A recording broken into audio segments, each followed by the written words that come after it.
વિદ્યાર્થી મિત્રો, સપુષ્પી વનસ્પતિઓની અંતઃસંરચનાની અંદર આપણે જટિલ સ્થાયી પેશી વિશે માહિતી મેળવતા હતા, જેમાં આપણે જલવાહક પેશી વિશે લાસ્ટ વિડીયોમાં માહિતી મેળવી. હવે આજે આપણે અન્નવાહક પેશી વિશે માહિતી મેળવીશું. અન્નવાહક પેશી, બરાબર. આ પેશીની જો આપણે મુખ્ય કાર્ય જોઈએ તો એ પર્ણ દ્વારા બનાવેલા ખોરાકને પર્ણથી વનસ્પતિના અન્ય ભાગો તરફ વહન કરે છે. ખોરાકનું વહન પર્ણોથી વનસ્પતિના અન્ય ભાગો તરફ. આવૃતબીજધારી વનસ્પતિઓમાં અન્નવાહક પેશીના મુખ્ય ઘટકોની આપણે વાત કરીએ તો એમાં આવે છે ચાલની નલિકા, જેની અંદર ખોરાકનું વહન થાય છે. ઓકે, ચાલની નલિકા. ત્યાર પછી આવે છે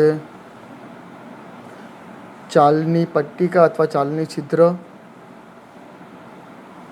ચાલની પટ્ટિકા. ત્યાર પછી આવે છે અન્નવાહક મૃદુતક, રાઈટ. ત્યાર પછી આવે છે અન્નવાહક તંતુઓ,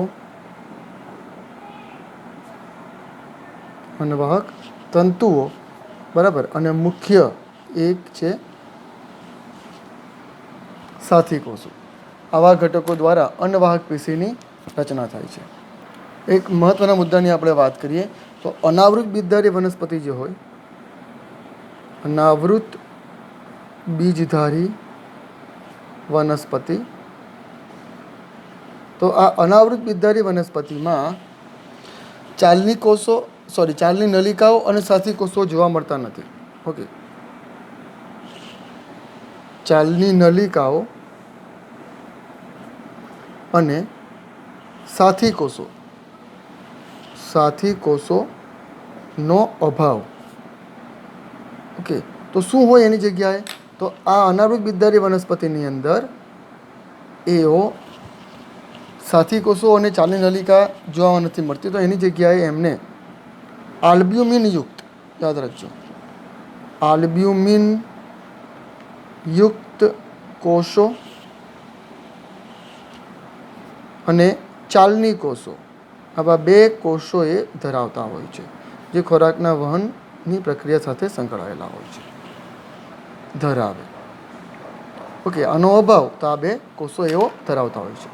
તો સૌથી પહેલાં હું તમને અન્નવાહક પેશીની જે છે એ આકૃતિ દોરીને બતાવું, જેથી તમને એને સમજતા સરળતા રહેશે. ઓકે, અન્નવાહક પેશી અથવા અન્નવાહકની આકૃતિ. તો અન્નવાહકની આકૃતિની અંદર જો તમે જુઓ ધ્યાનથી, તો એમાં નલિકામય રચના જોવા મળશે. ઓકે, આ નલિકામય જે રચના છે આને કહેવાશે ચાલની નલિકા. ઓકે, જેની વચ્ચે વચ્ચે સાથી કોષો એવો ધરાવતા હોય છે. હું એનો ઊભો છેદ બતાવું છું તમને, બરાબર. ઊભા છેદની અંદર એ આ પ્રકારે જોવા મળશે. તો આ જે નલિકામય જે રચના છે, હું નામ નિર્દેશન પછી કરીશ. હવે અહીંયા જે ઉપર મેં જે બે ભાગ પાડ્યા છે એની અંદર નાના નાના છિદ્રો જોવા મળશે. થોડા મોટા બતાવો, આ રીતે, રાઈટ. એની અંદર આ પ્રકારે નાના નાના છિદ્રો જોવા મળશે અને નીચે બીજી ચાલની નલિકા જોવા મળશે. આની ઉપર પણ ચાલની નલિકા જોવા મળશે.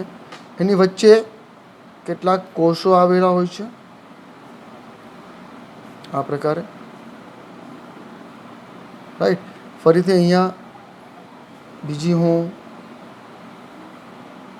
આ રચના દર્શાવી દઉં, બરાબર. આ પ્રકારે અહીં તમને નાના નાના છિદ્રો જોવા મળશે. ચાલો, હવે એની ફરતે અને એની આજુબાજુ જોવા મળતા કેટલાક કોષોની વાત હું અલગ પેનથી જે કોષોને પણ દર્શાવી દઉં. ટ્રાય કરું, કદાચ દેખાય તમને સ્પષ્ટ રીતે. આ રીતે આની ફરતે કોષો જોવા મળશે. તો હવે આકૃતિ તમને થોડી સ્પષ્ટ દેખાતી હશે, રાઈટ.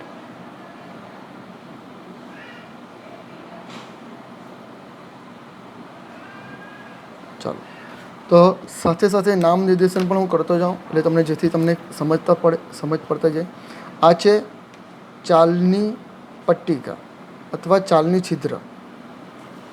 આ જે નળી જેવી રચના છે વચ્ચે, ઓકે, આ જે આખી નળી જેવી રચના છે આને કહેવાશે ચાલની નલિકા. આ એ નલિકા છે જેના દ્વારા અહીંયાથી ખોરાકનું વહન થશે, અહીંયાથી અહીંયા ઉપર નીચે આજુબાજુ દરેક તરફ. ઓકે, ચાલો. ત્યાર પછી એની આજુબાજુ જે મેં કોષ બતાવ્યા છે, આ જે કોષ છે, આ કોષો છે સાથી કોષો. રાઈટ, સાથી કોષો છે. આ પણ સાથી કોષો છે. હવે બીજા હું કેટલાક કોષો બતાવીશ અહીંયા તમને. આજુબાજુ સાથી કોષોની સાથે થોડા કદમાં મોટા કોષો જોવા મળે છે. બરાબર. તો આ જે મોટા કોષો મેં હમણાં દર્શાવ્યા, આ છે અન્નવાહક મૃદુતક. વાહક મૃદુતક, આ એની રચના છે. હવે આ અન્નવાહકની રચના છે. ઓકે, હવે આપણે એના તમામ ભાગો વિશે માહિતી મેળવીશું. સૌથી પહેલાં આપણે જોઈશું ચાલની નલિકા. તો આ ચાલની નલિકાના કોષો નલિકામય એટલે કે નળી જેવા અને સાથી કોષો વડે ઘેરાયેલા. સાથી કોષો વડે ઘેરાયેલા અથવા સંકળાયેલા.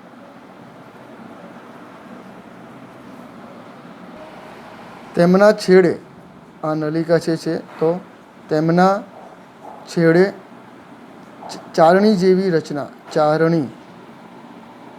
તેમના છેડે ચાળણી જેવી છિદ્રાળુ રચના જોવા મળે. છિદ્રાળુ રચના, જેને ચાલની પટ્ટિકા કહેવાય. તમે આકૃતિમાં જોઈ શકશો. ઓકે, હું જે બોલું છું તમે ધ્યાન આપો તો તમને ખ્યાલ આવશે. ચાલની પટ્ટિકા કહે છે. રાઈટ. હવે આ જે ચાલની નલિકા જે છે, આ નળી, એ નળી જેવી રચના જ છે, સિમ્પલ. ઓકે, એમાં કોષરસ તો હોય, કોષરસ અને રસધાની ધરાવે, પણ કોષ કેન્દ્ર ઘેરા છે. તો જે આ સાથી કોષો જે છે એમાં તમે કોષ કેન્દ્ર જોઈ શકશો.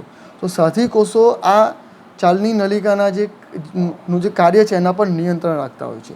એટલે અહીં હું લખું છું સાઈડ ઉપર અલગથી કે સાથી કોષો દ્વારા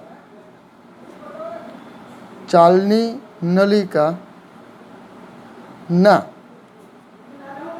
કાર્યોનું નિયંત્રણ થાય. કાર્યોનું નિયંત્રણ થશે. ઓકે, કારણ કે એમાં કોષ કેન્દ્ર નથી. આપણને ખબર છે કે કોષમાં આવેલું કોષ કેન્દ્ર છે એ કોષમાં ચાલતી તમામ ક્રિયાઓનું નિયંત્રણ કરતું હોય છે. ચાલો, તો આ વાત થઈ ગઈ ચાલની નલિકાની. હવે આપણે વાત કરીશું સાથી કોષોની. સાથી કોષો આ એક વિશિષ્ટીકરણ પામેલા મૃદુતક કોષો જ છે, યાદ રાખજો. ઓકે, સાથી કોષો જે છે આકૃતિમાં તમે જોઈ શકશો, એ એક પ્રકારના મૃદુતક કોષો છે. મૃદુતક કોષો. સાથી કોષો અને ચાલની નલિકામાં એક મહત્વનો મુદ્દો છે જે હું અહીં લખું છું, એ યાદ રાખજો કે સાથી કોષો, તો એ મુદ્દો આ છે કે સાથી કોષો અને ચાલની નલિકા એકબીજા સાથે ગરતી ક્ષેત્ર દ્વારા જોડાયેલા. ગરતી ક્ષેત્ર એટલે શું? તો એક આયામ દિવાલ દ્વારા બંને એકબીજા સાથે જોડાયેલા હોય અને એ બે વચ્ચે નાની ખાંચ જેવી રચના નાના ખાડા જેવી રચના જોવા મળે ને એમાં એ બંને એકબીજા સાથે બંધ બેસતા હોય છે. એવા વિસ્તારને પિટ ફિલ્ડ એટલે કે ગરતી ક્ષેત્ર કહેવામાં આવે છે. અને આ જે સાથી કોષો છે એ આ ચાલની નલિકામાં દબાણ ઉત્પન્ન થાય કે એમાં ઢોળાંશ એટલે કે સાંદ્રતા બે કોષોમાં જો તફાવત જોવા મળે તો એ બધું આ બંને કોષો એકબીજાની સાંદ્રતાને આધારે એકબીજા સાથે તાલમેલ સાધીને કાર્ય કરતા હોય છે. એ મુદ્દો તમે આ રીતે લખી શકો કે સાથી કોષો એક ચાલની નલિકામાં દબાણ અને ઢોળાંશની જાળવણીમાં મદદ કરે છે. દબાણ અને ઢોળાંશ એટલે શું? ધારો કે ચાલની નલિકામાં ખોરાક આવે છે તો આજુબાજુના કોષોની અંદર સાંદ્રતાનું પ્રમાણ કયા પ્રકારનું છે, દબાણ કયા પ્રકારનું છે, એને આધારે આ સાથી કોષો એમાં દબાણનું એટલે કે પાણીનું વહન કરાવીને, યાદ રાખજો તમે જ્યારે ભણશો કે ખોરાકનું વહન કેવી થાય તો આ સાથી કોષો પોતાનું પાણી આની અંદર દાખલ કરે છે. રાઈટ, આમાં સાથી કોષો અંદર પાણી દાખલ કરે ને એને આધારે દબાણ અને સાંદ્રતામાં જે કંઈ ફેરફાર હોય એની જાળવણી થતી હોય છે અને એને આધારે ખોરાકનું એક કોષમાંથી બીજા કોષમાં એટલે કે એક ચાલની નલિકામાંથી બીજી ચાલની નલિકા તરફ વહન થતું રહેતું હોય છે. હવે આપણે વાત કરીશું અન્નવાહક મૃદુતકની. અન્નવાહક મૃદુતક આ કોષો. તો આ કોષોની વિશેષતા શું છે? તો આ કોષોની જો આપણે વાત કરીએ તો અન્નવાહક મૃદુતક કોષો લાંબા છે. ઓકે, નળાકાર કોષો, નળાકાર કોષો ઉપરાંત તેઓ ઘટ્ટ કોષરસ ધરાવે. ઘટ્ટ કોષરસ અને કોષ કેન્દ્ર ધરાવે.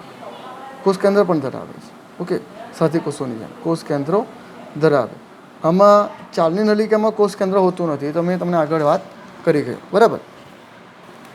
એમની જે કોષ દિવાલ છે એ પણ સેલ્યુલોઝની બનેલી. કોષોની કોષ દિવાલ સેલ્યુલોઝની બનેલી, રાઈટ. એના મહત્ત્વના કાર્યની આપણે વાત કરીએ તો અન્નવાહક મૃદુતક જે કોષો છે, ઓકે, એ રાળ, ક્ષીર એટલે કે લેટેક્સ, સફેદ દૂધ નીકળે, ખબર? તમે કોઈક પ્રકારમાં તમે કોઈક છોડના પ્રકારમાં તમે મારો જોરમાં કંઈક ઘા કરો તીક્ષ્ણ વસ્તુથી, તો એમાંથી સફેદ અથવા તો પાણી જેવું ચીકણું પ્રવાહી નીકળતું હોય છે. ઓકે, એને ક્ષીર કહેવાય, લેટેક્સ કહેવાય. ઓકે, ત્યાર પછી શ્લેષ્મ જેવા પદાર્થોનો સંગ્રહ કરતો હોય છે. જેવા પદાર્થોનો સંગ્રહ કરે છે. કોણ? તો કે અન્નવાહક મૃદુતક. અને એક મુદ્દો અલગથી હું લખું છું, એક્સ્ટ્રા ઇમ્પોર્ટન્ટ છે.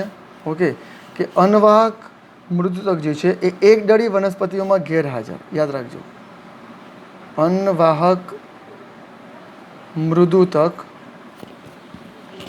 એ મોટાભાગની, એટલે દરેકમાંની પાછું યાદ રાખજો, મોટાભાગની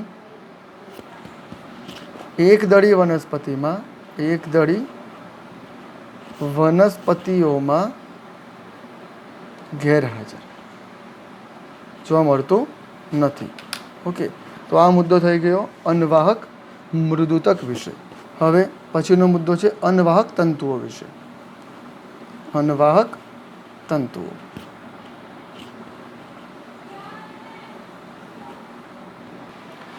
અન્નવાહક તંતુઓ, ઓકે, એ દૃઢોદક કોષોના બનેલા હોય છે, લાંબા અને અણીદાર ટોચ ધરાવે. એટલે એનો આકાર તમે જુઓ તો કંઈક અંશે એમ આ પ્રકારે સોય જેવો હોય, લાંબા અણીદાર ટોચ ધરાવે. ઓકે, એમની કોષ દિવાલ જાડી હોય અને પુખ્ત અવસ્થાએ તેઓ જીવરસ ગુમાવીને મૃત બને છે. હવે મૃત બને એટલે એ કંઈક રીતે આધાર આપવાનું અથવા તો કોઈક પદાર્થોને સંગ્રહ કરવાનું કામ કરતા હશે. એની ગોઠવણી કંઈક અંશે આ જે ચાલની નલિકા છે એની સાથે જ આ બાજુએ એની ગોઠવણી થઈ હોય છે. અહીં આ બાજુએ, બરાબર છે.